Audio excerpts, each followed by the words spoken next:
तुमची एक चूक आणि आयुष्यभराची कमाई एका मिनिटात गायब होऊ शकते.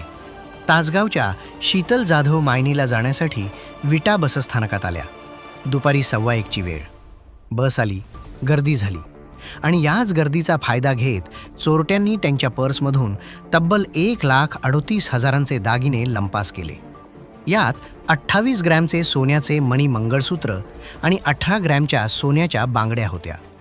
गर्दीत चढताना कुणाला शंकाही आली नाही, पण जेव्हा पर्स तपासली तेव्हा दागिने गायब होते. सर्वात धक्कादायक म्हणजे सुरक्षेसाठी नेमलेले पोलीस बसस्थानकातून गायब असल्याचे समोर आले आहे. पोलिसांच्या अनुपस्थितीमुळेच चोरट्यांचे धाडस वाढले असून गेल्या काही महिन्यांपासून इथे चोऱ्यांचे प्रमाण वाढले आहे. बातमी तुमच्या मित्रमैत्रिणींना शेअर करा, जेणेकरून कोणीही या जाळ्यात अडकणार नाही. चॅनल सबस्क्राईब करा आणि फेसबुक पेज फॉलो करायला विसरू नका.